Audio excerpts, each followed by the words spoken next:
हे भगवान, नहीं।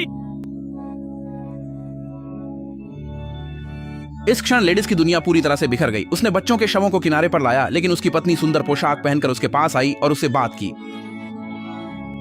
रेडिस पूरी तरह से टूट गया। उसने भारी पीड़ा सहते हुए अपनी प्यारी पत्नी को गोली मार दी। जब डॉक्टर कॉली ने बच्चों की दर्दनाक मौत की तस्वीरें दिखाई तो रेडिस को धीरे धीरे सब कुछ याद आने लगा। पत्नी की खाली आंखें, बच्चों के ठंडे शव और ट्रिगर दबाने का वह क्षण। ये दबी हुई यादें लहरों की तरह उसके दिमाग पर हमला करने लगी। रेडिस तुरंत जमीन पर गिर पड़ा। जब वह फिर से जागा तो ऐसा लगा जैसे वह पूरी तरह से बदल गया हो। उसने अपने द्वारा किए गए अपराध को स्वीकार कर लिया। मेरा नाम एंड्रयू तुम यहाँ लेडिस क्यों है, हो? क्योंकि मैंने अपनी पत्नी को मार डाला और आपने ऐसा उसने क्यों हमारे बच्चों की हत्या कर दी। लेडिस अपनी पत्नी द्वारा 3 बच्चों की हत्या के कार्य को स्वीकार नहीं कर सका। अत्यधिक तनाव में उसके मस्तिष्क ने सबसे मजबूत रक्षा तंत्र शुरू किया और एक विचित्र कहानी गढ़ी। उसने अपनी अपराध को पत्नी के हत्यारे दुश्मन लेडिस पर थोप दिया, जबकि पत्नी द्वारा 3 बच्चों की हत्या का कार्य रैचेल पर थोप दिया गया और वह खुद न्यायप्रिय संघीय पुलिस अधिकारी टेडी बन गई। डॉक्टर कॉली ने आखिरकार राहत की सांस ली। इस बार का इलाज सफल प्रतीत हो रहा था।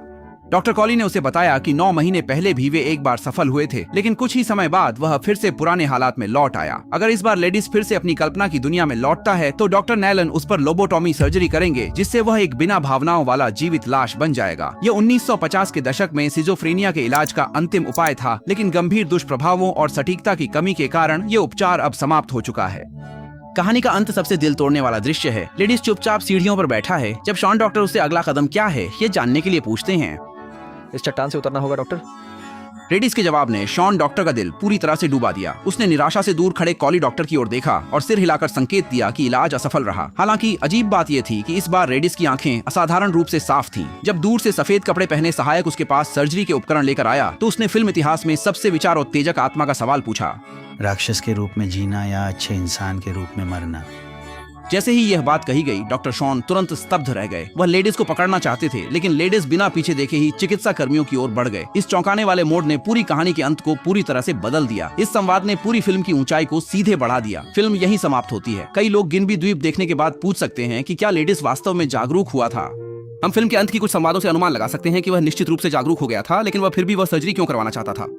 मेरी समझ के अनुसार शायद वह इसलिए जागरूक हुआ क्योंकि उसे पता चला कि वही अपनी पत्नी का हत्यारा राक्षस है। उसका शेष जीवन पत्नी की हत्या के पछतावे और भारी पीड़ा में बीतेगा। डॉक्टर कॉली की भूमिका निभाने की चिकित्सा उसे बचाने की कोशिश लगती है, लेकिन वास्तव में यह उसे अपने अपराध का सामना करने के लिए मजबूर कर रही है। जागरूकता का मतलब है कि उसे अंतहीन पीड़ा और अपराध बोध सहना होगा, जबकि भूलने का मतलब है कि उसे अपनी पहचान छोड़नी होगी और एक बिना भावनाओं के चलती फिरती लाश बनना होगा।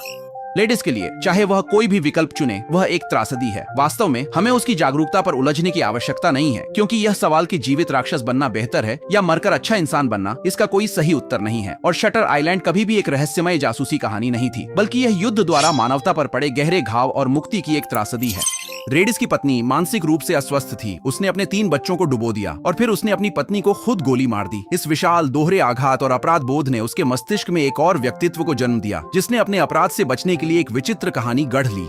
रनर इस फिल्म के समय और स्थान को पार करके अमर क्लासिक बनने का कारण मेरी नजर में न तो इसके रहस्य की गहराई है, न ही इसकी कहानी की जटिलता, बल्कि यह है कि इसने रहस्य के आवरण का उपयोग करके मानव स्वभाव की जटिलता का विश्लेषण किया है। हम में से हर कोई लेडीज की तरह आघात में फंस सकता है और दर्द से बचने के लिए झूठ का सहारा ले सकता है, लेकिन सच्ची मुक्ति कभी भी बचने में नहीं है, बल्कि सत्य का सामना करने में है। भले ही सच्चाई कितनी भी क्रूर हो, उसे साहस के साथ सामना करना चाहिए। मैं हूं सस्पेंस पर केंद्रित फैंकिंग, आपके साथ अगली मुलाकात की प्रतीक्षा में।